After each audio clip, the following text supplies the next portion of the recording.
தை பிறந்தால் வழி பிறக்கும். தை பிறந்து கொண்டிருக்கிறது, வழி பிறந்ததா என்ற கேள்வி. இன்றைய நாயகர்கள் யார் என்றால் உழவர்கள். ஆனா அவங்க ஒன்றும் அதே நிலைமையில தான் இருக்கிறாங்க. இன்றைக்கு அவர்களுக்காக நிற்க வேண்டியவர்கள் நம்ம எங்க இருக்கிறோம்னா, இன்றைக்கு சில பேர் கோபித்து கூட கொள்வீர்கள், இருப்பினும் பரவாயில்ல, உண்மையை சொல்லி தான் ஆகணும். நடிகர்கள் பின்பாக இருக்கிறோம். ஒரு படம் ஓடலை, ஒரு படம் வரல, 2000 பேர் ஒர்க் பண்ணியிருக்காங்க, இவ்வளோ பேர் நஷ்டம் அடைகிறாங்கன்னு பார்க்குறோம். ஆனால் கோடிக்கணக்கில் நம்முடைய விவசாயிகள் ஒவ்வொரு வருடமும் நஷ்டப்படுறாங்க, பலன் வரவே இல்லை. அதை பற்றி நம்ம யாரும் பேசுறது இல்லை.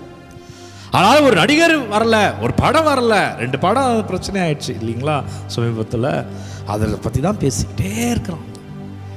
விவசாயிகள் ஒவ்வொரு நாளும் பிரச்சனை இருக்கிறாங்க, அதை பற்றி ஏன் நம்ம மறந்துடுறோம்? நான் சேற்றில் கால் வைக்கிறேன், நீ சோற்றில் கை வைக்கிறாய், ஆனால் எனக்காக ஏன் சிந்திக்க மறக்கிறாய் என்று ஒரு விவசாயி கேட்பார் அல்லவா? ஒரு விவசாய குடும்பம் கேட்போம் அல்லவா? எனவே இந்த விழா, பொங்கல் விழா பல கேள்விகளை முன்வைக்கிறது. நீ யார் பின்னாடி இருக்க? இது யாரோடைய விழா? இன்னைக்கு யார் கொண்டாடணும்? விவசாயிகள் கொண்டாடணும். ஆனா பெரிய பெரிய கார்ப்பரேட் கம்பெனிகள் கொண்டாடி கொண்டிருக்கிறது. இன்னைக்கு போய் பாருங்க, எல்லா டிவி, ஃப்ரிட்ஜ், செல்போன் எல்லாமே கார்ப்பரேட் கம்பெனிக்கு சொந்தமானது. அதை இன்னைக்கு ஆஃபர்ல வித்துட்டு இருப்பாங்க, கோடிக்கணக்கில் லாபம் அடைவார்கள். படங்கள் ரிலீஸ் ஆக இருக்கிறது, ஆக இருக்கிறது. இந்த நாட்களில் அவர்கள் பலன் அடைவார்கள், சினிமா துறை.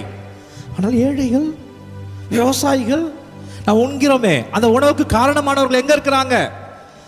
அவர்களை நினைத்து பார்க்கணும், அவர்களை சார்ந்து சிந்திக்கணும், அவர்களை சார்ந்து நமது அரசியல் இருக்கணும், நமது ஒரு அரசியல் தெளிவு இருக்கணும் என்ற வெளிப்பாடாக இந்த பொங்கலை நான் பார்க்கிறேன். நண்பர்களை யாருக்கும் எதிராக அல்ல, ஆனால் சிந்திக்க தூண்டுகிற ஒரு இறை சிந்தனையாக இந்த பொங்கலை பார்க்கிறேன்.